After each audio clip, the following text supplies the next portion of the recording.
There's nothing I'd rather do than work a 15-hour day. You need to not buy a fresh hoodie. You may need to move into a shittier apartment. I'm being dead serious. What I'm good at now, people are like, you're so right. I'm good at timing. Need motivation? Watch a top 10 with Believe Nation. Top 10, I got a top 10. Got my motivation high for my top 10. Gotta learn from the wise women and men. All my life, like nah, nah, nah, nah. For my top 10, top 10, nah, nah, nah. This one's for my top 10. He's Gary Vaynerchuk, and here's my take on his top 10 rules of success, volume 17. Enjoy. Okay, let's kick it off with rule number 1. Have self-awareness. Outside of spending time with my inner family and closest friends, and outside of garage selling and watching the Jets, there's nothing I'd rather do than work a 15-hour day. You're self-aware, you know you. And I always have. This is why I shoveled snow and did lemonade, and I washed cars as a 7-year-old all day long on August 9th, because it's what I like. And I'm not gonna judge somebody who wants to work 9 to 5, be on 13 softball teams and play video games all day and make $42K a year. If she and he are pumped as they're equal to me, because I know a bunch of miserable billionaires and I know a lot of happy 55K a years and everything in between. Rule number 2, give. I literally get 700 emails a month when somebody knows I'm gonna be in some town. They're like, Gary, like in the title, like, great news, I will pick you up from the airport and drive you to your hotel. I wanna really give. I'm like, F you. I'm like, that's $48 Uber ride. I need my peace and quiet to catch up with the work when I land from the flight. You don't wanna give me a ride. You want me to give you consulting for 45 minutes while we drive. You can save your lunch that you want me to buy, that you want to buy for me and all that. And I'm fascinated by, and a lot of times I'll hit up those kids. They're like, yo, it's not working. I'm like, because you're not giving. When you're DMing somebody, you're asking. You're trying to take. Like, it's a really funny thing to try to get somebody to click on what the definition of giving is. And, people struggle with selflessness. They really do. They struggle with not being selfish in the disguise of giving. And I think the reason I want to talk about it and keep throwing out these examples is once you're aware of it, people oftentimes aren't aware.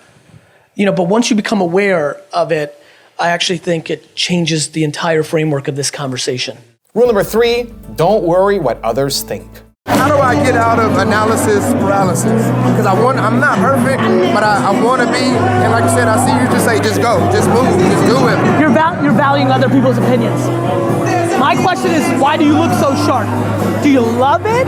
Or do you think it projects something to other people? You gotta figure that out. The only reason people overthink is because they worry about the judgment. I go fast because I don't give a for real. Yeah. Like for real. See, and I wouldn't mind going fast, but only on things that I just really, really know and grasp. And you should do it. And if you don't know it, hedge it up front. You can start a video with like, I'm not sure what the I'm talking about, but boom. Okay, so got just preface it and just keep it going. That's it. Wow, thank you so much. Because doing's the game. If you're not doing, nothing's happening. Right, and I don't want to talk no more.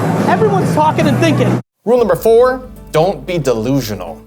So you talk patience too, right? That people should be patient in the pursuit of their goals. At what point does patience just become delusion? A lot of times.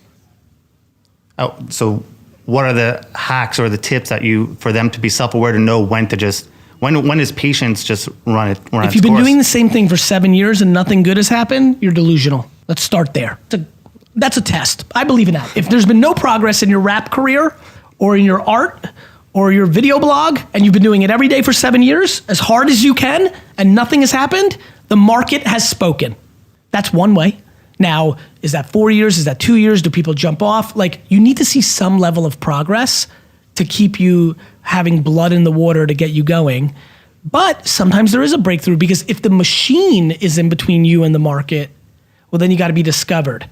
But the reason now I think it's more pure is because SoundCloud and Spotify and YouTube and Shopify and Amazon, now you get the feedback loop so fast, and it isn't the arbitrary subjective call. The reason it took some of the greatest stars of all time 11 years to break through is because other people had say. People didn't see Gaga's talent. They thought she was weird. Somebody thought she wasn't weird. She breaks out. Like Lady Gaga today, she goes on YouTube and Spotify direct, and the market speaks quicker. People are more famous quicker now if they have the talent because nobody's in the middle. This is why I talk in general terms on content, of course, because I don't have the context. But if somebody sat here and I listened for 40 minutes, I would tell them if they're delusional or just impatient. And most people are impatient and delusional. Also, if you want to learn how to build confidence, check out my 254 Confidence series. It's free. The link is in the description below. The reason people aren't patient is they value other people's opinions too much. Rule number 5, chase happiness. If I can replace the word millionaire with happy, and I'm crazy, I think I can pull it off. What do you do, Gary, when, let's say you're at a location or you're at a point in your life that you're, obviously you need to pay bills, but you're no longer happy. What do you? You need to change your bills. Okay. You need to not buy a fresh hoodie. You may need to move into a apartment. Okay. I'm being dead serious. One of the other conversations I'm having is change your bills. Okay. You know, if you're not happy but you got bills, why don't you look at your bills? Happiness. Happiness is key. No, dude, it's everything. Rule number 6, be honest. I think getting a sense of like, what are you actually up to is super important. Yeah. And if you're like, I love what I do, well then you should invest in that beast forever. If you're like, I just want some money and buy a home in Jamaica and live there, right, well then maximize it and squeeze it. Okay. I think it's a very important thing. I just don't think most people know what they're doing. When I say know what they're doing, I mean macro. Mm-hmm. Like, why do you have this business? Correct. And it doesn't need to be a super complicated answer to your point. Is this a lifestyle business? Is this a legacy? Yeah. Is this, you want to make as much money as possible, flip it and do something else? Right. Like, if you are honest with yourself and everybody around you, employees will work for you if you tell them that you're going to drive everybody into the ground and flip it, because some of them may say, well, I just need the paycheck, or they may say, oh cool, I want to be flipped, or cool, I just want to watch her do it, and then maybe I'll do it. Like, truth really is good. It's really, really good. Rule number 7, take action.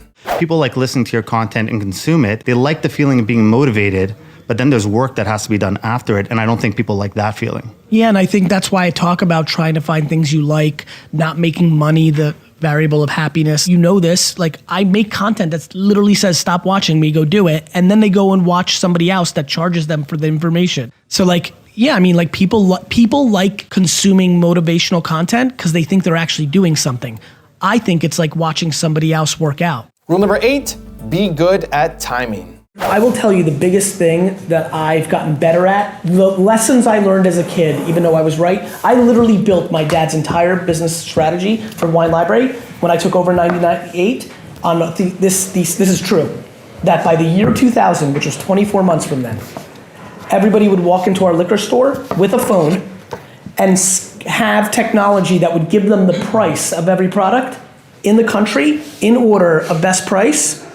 And that's literally how I decided to sell everything at cost that anybody knew and then build up other brands. It was great because it really worked because we were the price leader of every wine anybody wanted. We still don't do that. It is now 2019. We have close-ish capability. We have that capability-ish. There is something called Wine Searcher. If you're a big wine buyer that aggregates, like it's there, but it's not one person will walk into Wine Library this year. Best Buy, where people look up stuff on Amazon, you know?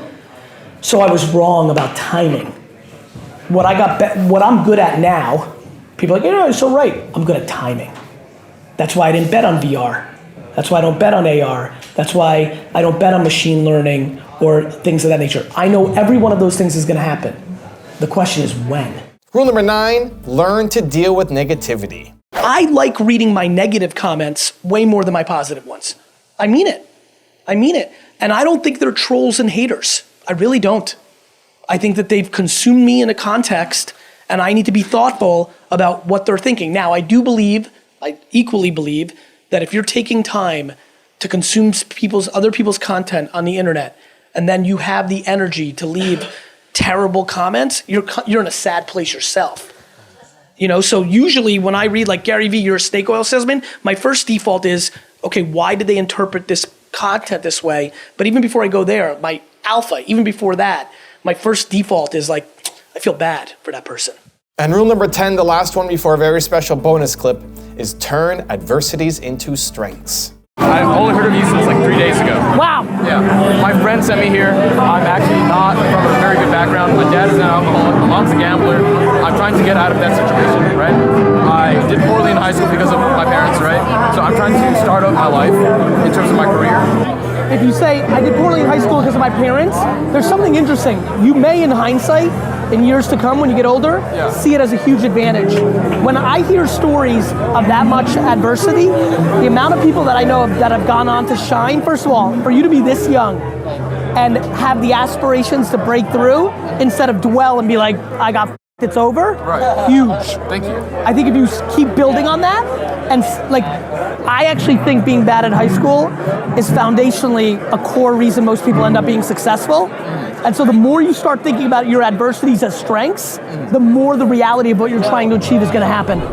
Now I've got a special bonus clip from Gary on how to market properly that I really think you're gonna enjoy. But before that, it's time for the 3-point landing questions. Let's go from just watching a video to taking action. Here we go. Question number 1, what adversity of yours do you need to turn into a strength? Number 2, what action are you sitting on that you need to do something about right now? And number 3, what does chasing happiness look like for you?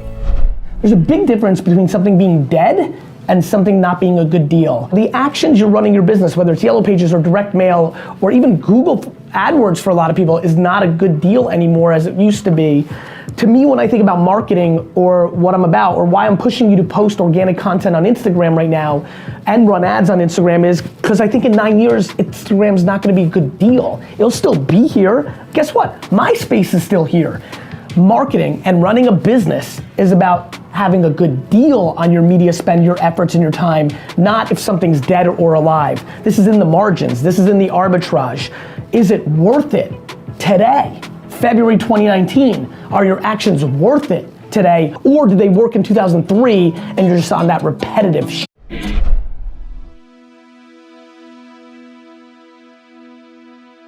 If you want more Gary Vee, check out the first top 10 rules I made on him. The link is right there next to me. I think you'll enjoy it. Continue to believe, and I'll see you there. You need to bet on your strengths and don't give a f about what you suck at. If you want this, if you want bling bling, if you want to buy the jets, if you want to do shit, work.